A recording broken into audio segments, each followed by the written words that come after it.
So we're so lucky that we have Dina with us tonight to talk about some of the salary negotiation questions that I know a lot of students have. So I'm just going to go ahead and jump right in if that's okay with you. Sure. So the first question is, how should students go about negotiating a salary? Sure. So I think that salary negotiation can be a very stressful thing, especially for new college grads, but also for experienced professionals.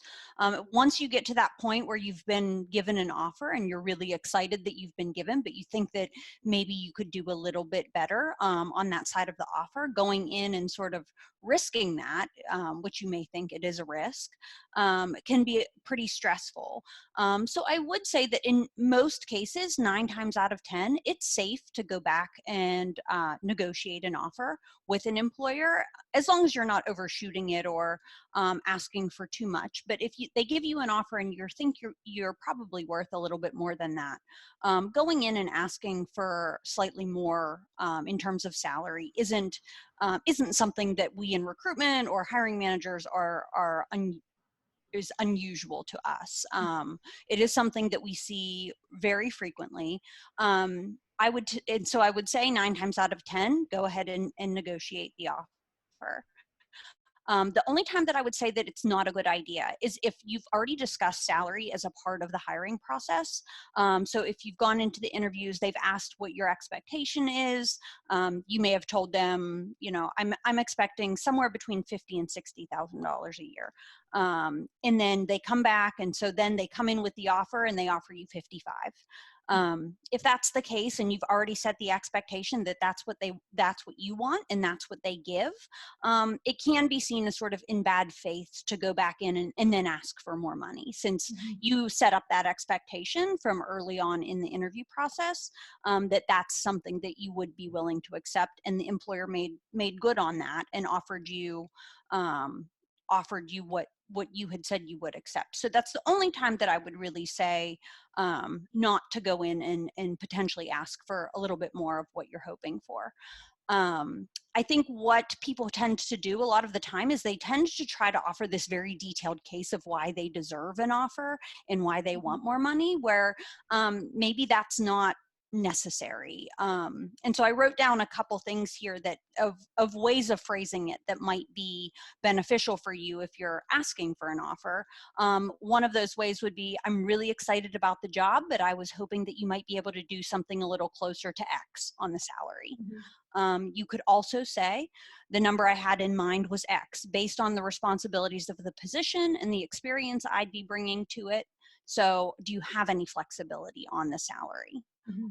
Or if you just wanted to be short and sweet, you can say, if you're able to go up to X, I'd be thrilled to accept. And I think those are all really good ways. I don't think you need to come in and sort of try to back yourself up of why you deserve it, because I think when you get into those conversations and you're nervous and you keep talking after you've asked for something like that, you can end up undercutting yourself a little bit. So what I would recommend is go in, just say that, and then stop talking and see what the employer has to say about that. Typically, if you're talking to a recruiter, they'll say, okay, understood. I have to go back to the hiring manager. I'll be right back in touch with you. And so they'll have a conversation and they'll come back with a decision on if they're able to move forward with it or not. And usually, if they're not, then that's a decision for you to move forward with and decide if it's a job that you're willing to take for that amount. But a lot of the time they may offer what you've sort of counter offered with, or they might come back with something in between.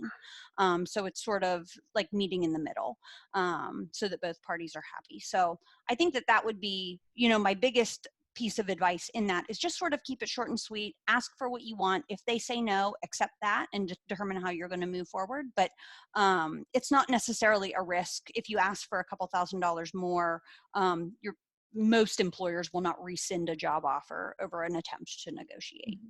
And I think at least for me, I hire a lot of college students. So I know that when I'm talking to a lot of college students, they're using me to to sort of learn what that process is like. So I see it a lot in students coming with very similar responses to the ones that we've discussed today, because they've learned that this is, I'm going to try and do this, and sometimes it works out for you. So I think it's definitely worth it. Great. That's great advice. And like you said before, this isn't the first time you've heard students ask, although, it's really nerve wracking for a student, because this is probably the first time they've Sure. negotiated a salary, Right. they negotiated a car or something in the past, but a salary is very different. So I think that's wonderful advice. Thank you. Yeah. And I mean, know that it's nerve wracking for people that are further on in their careers as well. So it's not something, it is something that anybody that's going through the job search process and the recruitment process does get nervous about that point, because you are excited when you receive an offer, especially if it's somewhere you want to work. But if you think that you're worth a little bit more than what they've offered you, don't be afraid to ask for it. Yeah, great. Thank you. The second question, you've touched on it a little bit, but just wanted to see if you wanted to add anything to it. Sure. Is there any risk to negotiating a salary, in your opinion? So I don't think that there's a risk. The only times that I would say that there's a risk, like I said before, is if you set up an expectation that there was an amount that you'd be okay with, and then the employer comes back with that amount, and you sort of step back on that and ask for more. And the only other thing is if you ask for something wildly outside of if you're asking for $20,000 or $30,000 more than what the offer was, I think that would be a bit off-putting, or a bit maybe like you don't have an understanding of what you're being offered, if you're coming back with something that's a bit unreasonable. But there are some companies that you can't negotiate with. So there are positions that have a set number, and you can't negotiate on that number. But typically, a recruiter or hiring manager is going to come back and just say, unfortunately, we can't do that. This is our final offer, and they're going to leave that decision in your hands at that point. So as long as you're polite about it and make it a reasonable ask, then I don't think there's any real risk with that. Great. That's great advice too. And that's one thing we always try to tell students, like you can always be told no and just be okay with that and be ready to accept that, but it's fine to ask. So yeah, great. So when is it appropriate for students to ask for a raise? So I would say, as somebody that is new to a job, as you're going through sort of your first 6 months to a year in that position, if you would like a raise, what you should be doing is keeping track of your accomplishments in that position. So keeping track of the things that you've done for the company, keeping track of the return on investment for some of the things that you've worked on, so that when you're comfortable having that conversation, you do have some things to back yourself up and say, this is what I've done for the company. Here's how I've gone above and beyond.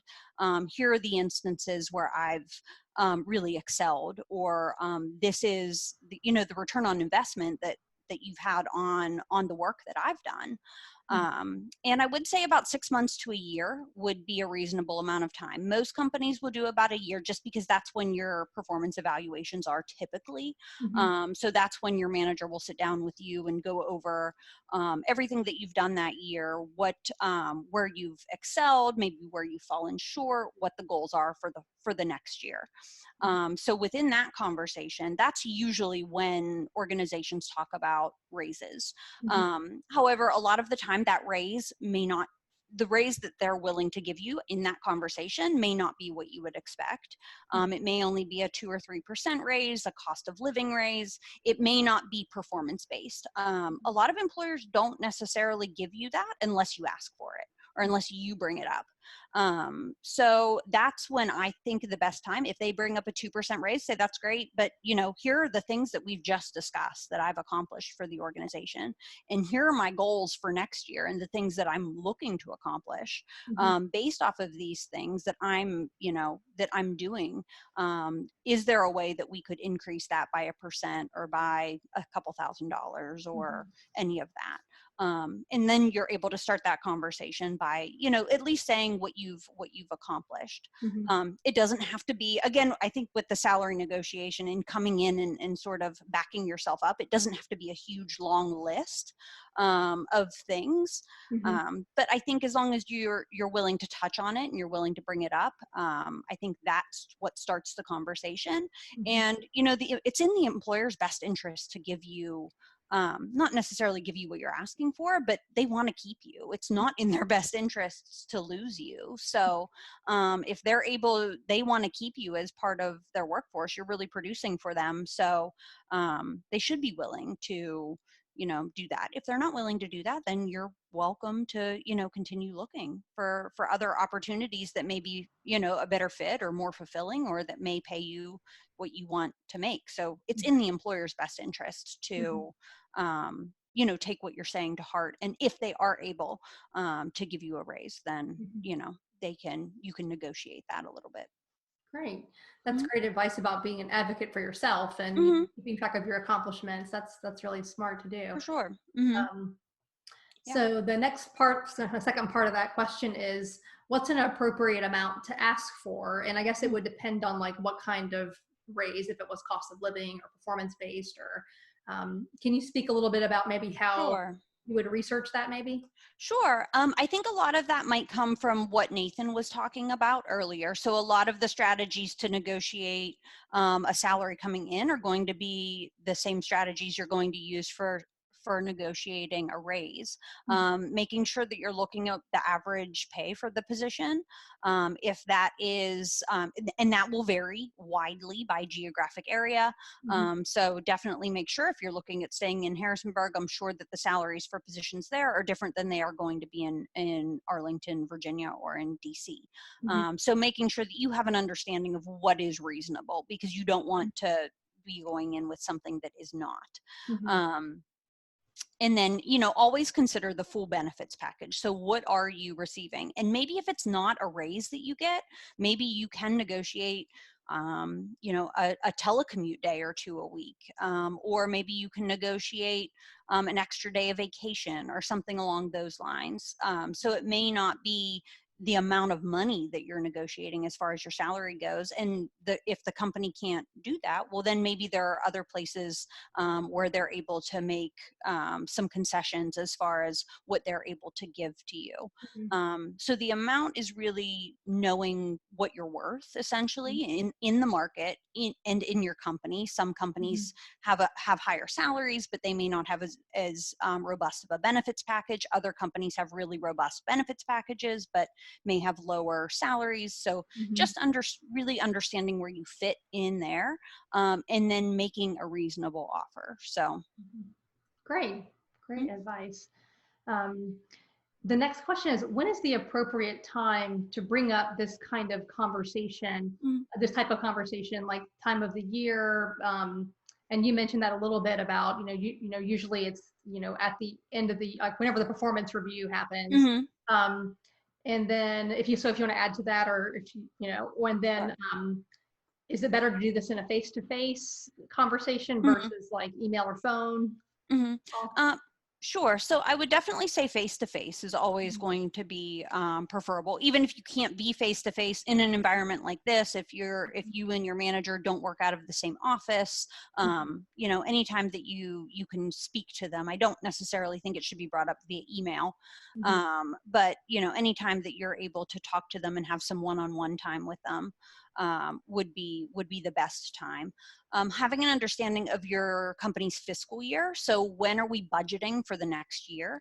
That's usually when those performance evaluations are coming in, and then they're making those decisions because they need to budget for the following year. They need to know how much money we have to spend.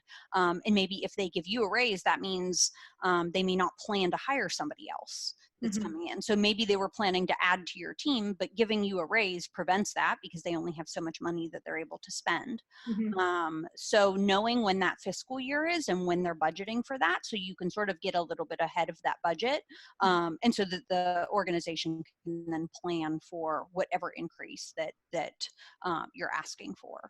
So I think that strategically that would be when I would ask for a raise. Okay, great. That totally makes sense. Mhm. Um, and you alluded to this a little bit, Dina, but I know as a recruiter, you spend so much time trying to bring in new hires. Mhm. You're always great about helping us at lots of events, coming to career fairs, doing on-campus interviews. So I know there's a lot of investment on Mhm. the recruiters' time to bring in new hires. Um, so if there is a situation where a student has a special circumstance come up after they've accepted an offer, um, and they need to back out of the offer. Mhm. What, in your opinion, like what would the circumstances be that would kind of qualify for that, and how should they go about telling the recruiter that? Sure. So, going into those situations, as stressful as that can be, recruiters are humans. Hiring managers are humans. People that Mhm, work, everybody's human. Everybody knows that those types of things happen. mhm, And if we've given you an offer, if we want you to work for our company, we think that you're a great representation for who we want as part of our organization, we're typically going to be willing to work with you in those sort of circumstances. Now, it mhm, depends on what the circumstances are. mhm, Obviously, we don't want to be extending somebody's offer for them to go on an extended vacation, or if they want, if they want to travel the world for 3 months and not start, mhm, that might not be something that we would be able to accommodate. mhm, But if there's a family situation, if there's, if you have to go home and take care of a parent or a sibling mhm, or something along those lines, maybe you have medical issues. Those are all things that we would absolutely, in at least in my experience, be willing to accommodate for somebody mhm, to push a start date back. mhm, Um, with that, I would say make sure that you're letting somebody know as soon as possible. Don't not show up on your start date, mhm, and then tell the recruiter when I call wondering where you are. mhm, I would definitely, as soon as you know that there's something that might prevent you from starting when we had planned for you to start, definitely give me a call. Even if you don't have a plan, mhm, if for me, I would say call me and we'll talk it out. We'll work it mhm, out. We'll see if we can find something that mhm, works for you. Because at that juncture, once we've given you an offer, we want you to be a part of our organization. So mhm, we're going to treat you just like we would treat any employee in the organization, with trying to work out whatever we can work mhm, out to make that work.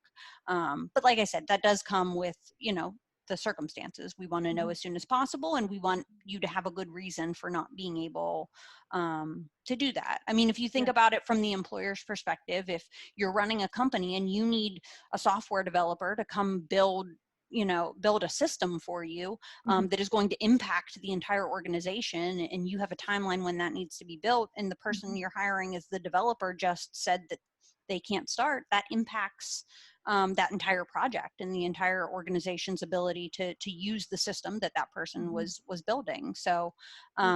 so it does, there are situations where it does impact the business if you Mhm, can't start when you want to, but we all understand that life happens. So, definitely just be upfront and honest mhm, about that. And I'm sure that you've worked with somebody at that point, whether it be the hiring manager, the recruiter, mhm, maybe somebody that would be your peer on your team, mhm, that you'd be comfortable talking to them about mhm. and working out a plan moving forward.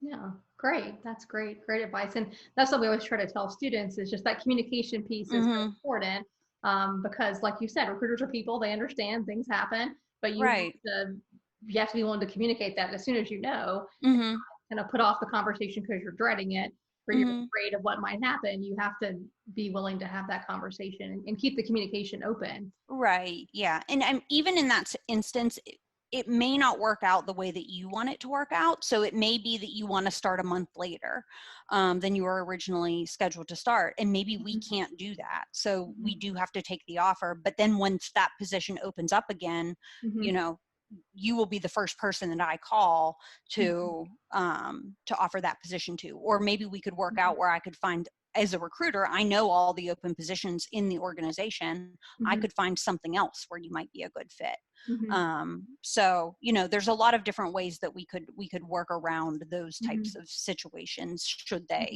should they happen. And yeah, like you said, the most important thing is being upfront and honest and communicative Mm-hmm. about what's going on, because there's nothing worse than having somebody not show up Mm-hmm. on the first day of that they're supposed to start, and then you Mm-hmm. can't get a hold of them by phone. You can't, you're emailing them, they're not responding, Mm-hmm. and you don't know, and then you've just put 6 months into that process of onboarding them, and now you have to start over. So Yeah, that would be terrible. mm-hmm. Yeah. Is there anything else that you would like to add, Dina? Or I didn't have any other prepared questions. Mm-hmm. So thank you so much for your Of great course. knowledge and information. And I think it's awesome that you're a recruiter now, but you also have higher ed career services experience. I So do, yeah. the whole package. This is great. Yes, I love working with students and recent graduates to sort of help them on that career journey. So I hope the information that I was able to give was helpful to everybody. Yeah, it was wonderful. Thank you so much. Yeah, thank you. You want to come back in, Nathan? Yep, I'm right here. Okay, great. Well, thank you so much, everybody, for watching today. And please don't hesitate to reach out to Cap if you have any questions about anything. So thank you so much. Thanks. Thank you.